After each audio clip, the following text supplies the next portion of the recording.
ശബരിമല സ്വർണ്ണ കവർച്ച കേസിലെ SIT ഇന്ന് ഹൈക്കോടതിയിൽ ഇടക്കാല അന്വേഷണ റിപ്പോർട്ട് സമർപ്പിക്കുകയാണ്. അടച്ചിട്ട കോടതി മുറിയിലാകും നടപടികൾ. സ്വർണ്ണപ്പാളികളുടെ ശാസ്ത്രീയ പരിശോധന സംബന്ധിച്ച കാര്യവും SIT ഇന്ന് ഹൈക്കോടതിയിൽ വ്യക്തമാക്കും.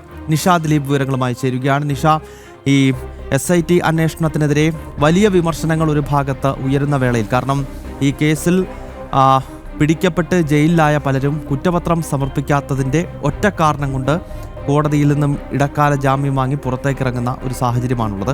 അതിനാൽ തന്നെ SITക്കെതിരെ വലിയ വിമർശനങ്ങൾ ഇതിനകം ഉയർന്നു കഴിഞ്ഞിരിക്കുന്നു. ഈ ഒരു സാഹചര്യത്തിലാണല്ലോ ഇന്നിപ്പോൾ ഹൈക്കോടതിയിൽ ഇടക്കാല റിപ്പോർട്ട് SIT സമർപ്പിക്കാൻ പോകുന്നത്. കോടതി നടപടികൾ എപ്പോഴാണ് തുടങ്ങുന്നത്?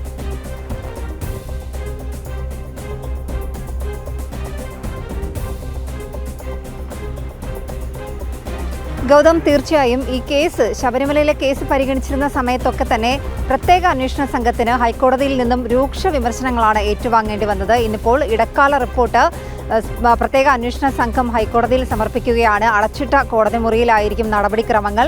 അന്വേഷണ ഉദ്യോഗസ്ഥൻ നേരിട്ട് ഹാജരായാണ് ഇതുവരെയുള്ള അന്വേഷണ പുരോഗതി കോടതിയെ അറിയിക്കുന്നത്.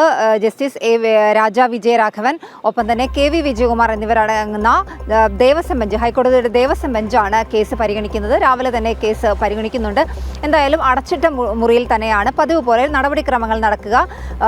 മാത്രമല്ല, ഇന്നത്തെ ഒരു പ്രത്യേകത എന്ന് പറയുന്നത് ഈ ശബരിമലയിൽ നിന്ന് ശേഖരിച്ച സ്വർണ്ണപ്പാളികളുടെ സാമ്പിളുകൾ വിദഗ്ധ പരിശോധനയ്ക്കായി ജംഷഡ്പൂരിലേക്ക് അയക്കുന്ന കാര്യമായിരിക്കും ഇന്ന് പ്രത്യേകമായി ഈ SIT ഹൈക്കോടതിയെ അറിയിക്കുന്നത്. മാത്രമല്ല, ഈ കൊടിമര പുനഃപ്രതിഷ്ഠയിൽ നടന്ന ക്രമക്കേടുകൾ, ഈ കാര്യങ്ങളൊക്കെ തന്നെ വിജിലൻസ് ഹൈക്കോടതിയെ അറിയിക്കുന്ന, ഈ ക്രമക്കേടുകൾ അന്വേഷിക്കാൻ പ്രത്യേക അന്വേഷണ സംഘത്തെ നിയോഗിച്ച കാര്യവും വിജിലൻസ് ഹൈക്കോടതിയെ അറിയിക്കുന്നുണ്ട്. എന്തായാലും ഇന്ന് ഈ രണ്ട് കാര്യങ്ങളാണ് ഹൈക്കോടതിക്ക് മുന്നിൽ വരുന്നത്. ഇന്നിപ്പോൾ ഇടക്കാല റിപ്പോർട്ട് SIT സംഘം സമർപ്പിക്കുകയാണ്. നമുക്കറിയാം, കഴിഞ്ഞ തവണ ഇടക്കാല റിപ്പോർട്ട് സമർപ്പിച്ച സമയത്ത് VSSയിൽ നിന്നുള്ള പരിശോധനാ ഫലം അത് നിർണായകമാണ് എന്ന് കരുതേണ്ടിയിരുന്ന ഒരു പരിശോധനാ ഫലമാണ്. പക്ഷേ അതിൽ പോലും വ്യക്തത ഉണ്ടായിരുന്നില്ല.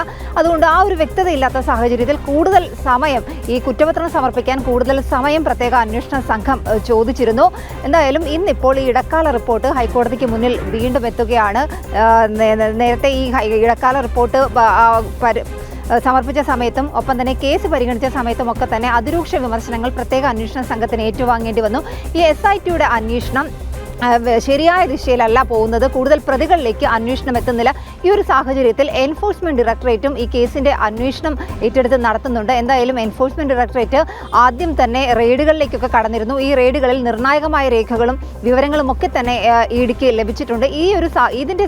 ഈ നിർണായക രേഖകളുടെയും വിവരങ്ങളുടെയും ഒക്കെ അടിസ്ഥാനത്തിൽ കൂടുതൽ പ്രതികളിലേക്ക് EDയുടെ അന്വേഷണം പോകുന്നുണ്ട്. അതിനിടയിലാണ് ഇപ്പോൾ ഈ ഇടക്കാല റിപ്പോർട്ട് SIT സംഘം ഇന്ന് ഹൈക്കോടതിയിൽ സമർപ്പിക്കുക. ഒപ്പം തന്നെ ഞാൻ പറഞ്ഞതുപോലെ തന്നെ ഈ കൊടിമര പുനഃപ്രതിഷ്ഠയിലെ ക്രമക്കേടുകൾ അന്വേഷിക്കാനായി പ്രത്യേക അന്വേഷണ സംഘത്തെ നിയോഗിച്ച കാര്യം വിജിലൻസും ഇന്ന് ഹൈക്കോടതിയെ അറിയിക്കുന്നുണ്ട്. ഗൗതം, ശബരിമല സ്വർണ്ണ കവർച്ചയുമായി ബന്ധപ്പെട്ട് ഇന്നിപ്പോൾ ഇടക്കാല റിപ്പോർട്ട് SIT ഹൈക്കോടതിയിൽ സമർപ്പിക്കാൻ പോകുന്നു. അടച്ചിട്ട കോടതി മുറിയിലാകും ഇതുമായി ബന്ധപ്പെട്ടുള്ള നടപടിക്രമങ്ങൾ. അതുപോലെ തന്നെ ശബരിമലയിലെ കൊടിമരത്തിൻ്റെ പുനഃപ്രതിഷ്ഠയുമായി ബന്ധപ്പെട്ട് വിജിലൻസും ഇന്ന് പ്രത്യേക അന്വേഷണ സംഘത്തെ രൂപീകരിച്ച കാര്യം ഹൈക്കോടതിയെ ധരിപ്പിക്കും. നിഷ ദിലീപാണ് വിവരങ്ങളുമായി കൊച്ചിയിൽ നിന്നും ചേർന്നത്.